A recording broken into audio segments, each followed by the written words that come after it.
Okay, day 67. Still no Eric Braverman, no Mark Turi. Have a friend of Neil Brown supposedly saying to me that he's on vacation, and I asked if he would send me a selfie with today's paper anywhere in the world. That would be great. Question I asked last time was, did, Braverman and Brown, they obviously knew people, Petraeus, because they're in the same company. They founded the same Global Institute together at KKNR. Obviously, Braverman knows Hillary.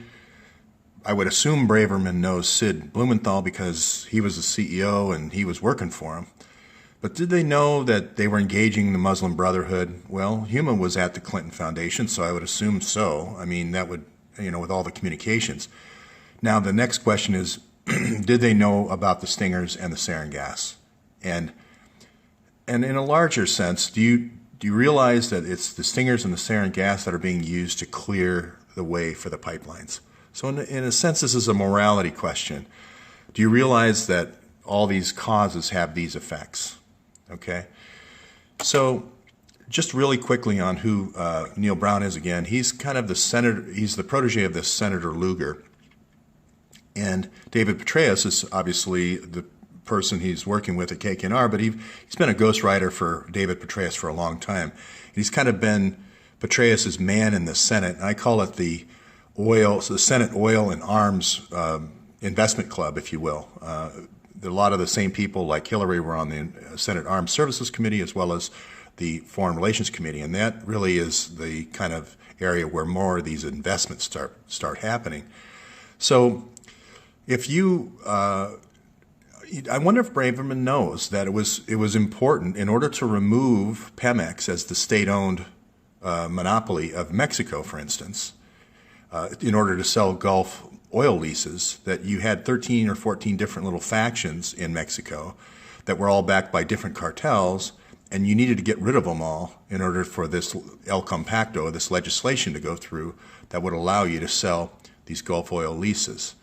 And I wonder if he knew Fast and Furious was that operation to basically cause infighting between all the different cartels and then finally have El Chapo go in and kind of clean up the rest and make one cartel so this El Compacto could happen. The Mexican Miracle is the white paper that he wrote for David Petraeus to sell these Mexican Gulf leases. Just an interesting morality question. About the same time Braverman and Brown joined the Clinton Foundation, all this stuff starts coming out about the sarin gas. Basically, the rebels, successful in Libya, are stalled here in Syria. So now the decision is made, after a year of stalling, they go the opposite direction toward Baghdad and kind of loot Baghdad and all these towns, potentially using sarin gas attack. But now they come back and try to topple Assad, which is what we want them to do because we want to sell off the oil leases off the Golan Heights here. So did they know about this? Did they know about Steven Sotloff? Did they see that on the news? I would assume so. His head getting cut off on national TV. That's all these journalists being jailed and killed in Turkey, as well as opposition leaders getting jailed and killed that were saying, hey, sarin gas is being used. I don't know. I don't know the answer to this question. The Serena Shims of the world saying that there was a rat line. So I'm going to fast forward now to the situation today.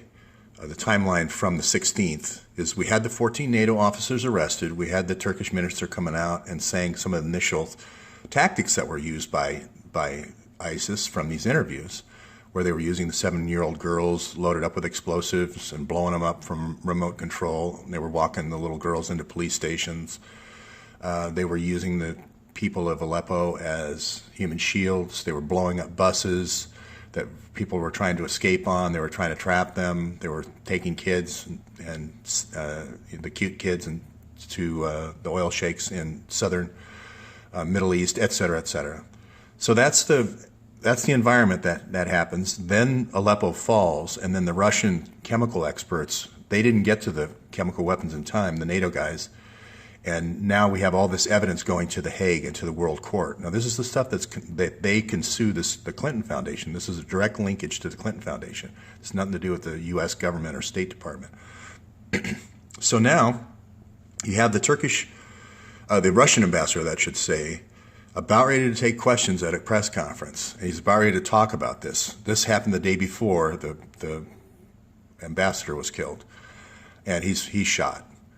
So then Putin orders the Alexander ensemble, the Alexandrov ensemble, the singers, to come down to Aleppo. Now, there's 60 people in that band, or that choir, about 60 or 62, and there was 92 on the plane. The reason why there was more, there was 12 journalists, and there was also 12 chemical specialists like this. And I think it would be in Putin's best interest to say what it really was, which is they were going to hold a massive press conference, and the singers actually are in the Red Army. They were going to interview all these families that had lost children and had missing children. So I think that's important for Putin to say now, because people are going to wonder, they're going to not connect the two unless Putin comes out and says that he did order that as kind of an information operation, which it was. I mean, Russia plays this game too on the world PR stage, if you will. So again, here's 3 months ago, Eric Schmidt from the New York Times saying ISIS used gas 52 times. So, does Eric Braverman know that Sid Blumenthal engaged ISIS, and does he know that they used gas 52 times? It's just a rhetorical question, but I think that makes it a kind of an interesting morality play. So an interesting thing happens in Libya. This jet also crashed about 2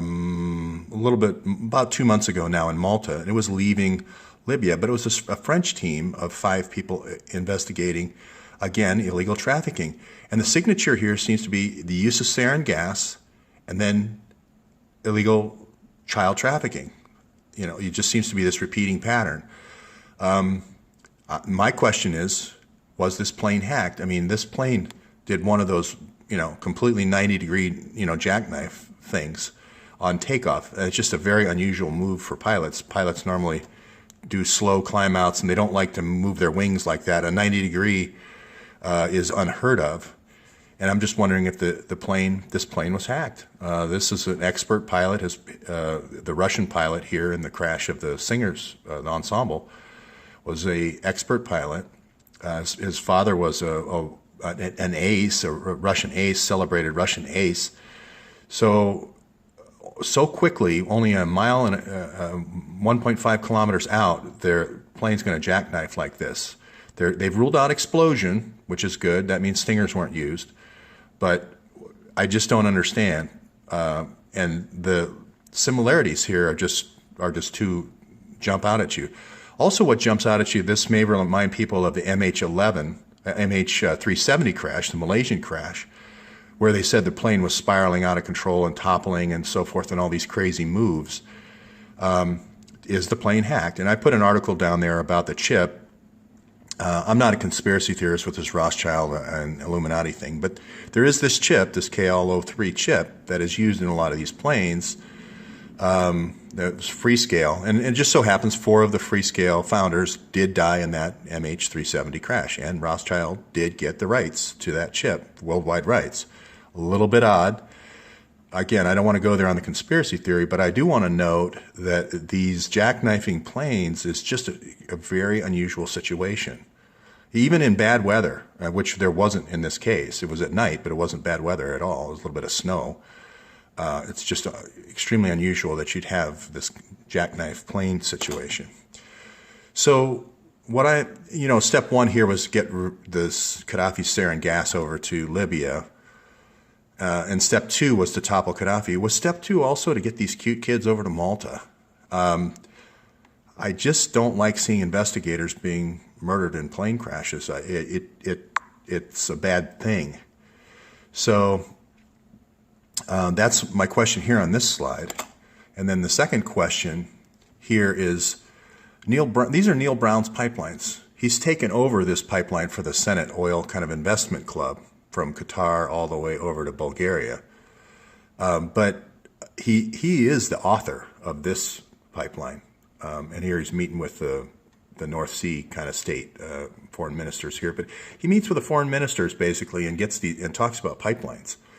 And the other guy from Syria, the guy up here, the guy with construction company, is over in Kazakhstan doing seminars on the other end of this pipeline, selling shares for that pipeline and construction contracts.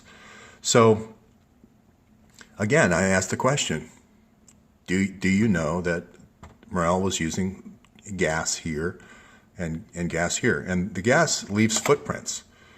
So, again, if this is really a 7-country project, which was the original Mideast project, and there's only been 2 of the countries toppled so far, that means there's still 5 more countries out there that are going to be attacked in this way. Will they be attacked with taking out the Air Force with Stingers and taking out the human shields with sarin gas so you can take over the control of these cities? And since the last Clinton Foundation private army, Delta Force plus Muslim Brotherhood occurred with these folks, they can still do it again. There's 5 more out there. So there's 5 more sarin gas attacks. There's 5 more child abduction kind of operations that could happen. 5 more human shield, 5 more Aleppos, or more than 5 Aleppos, 5 more countries with several Aleppos. And I predict here that Idlib and Palmyra, where the people from Aleppo went to, are going to also be Aleppos. There's going to be human shields, sarin gas attacks, child trafficking, etc. So we showed that these folks are not only fake human rights organizations, SOHR, but they also own the construction companies. But one level down from that, the white helmets, are they also the people that are performing or doing the human trafficking? These are billionaires, but are they the recipients of the human traffic? Where have we seen that before? Here again, CCC, all up in here for the infrastructure, for Hillary building the infrastructure for this construction company.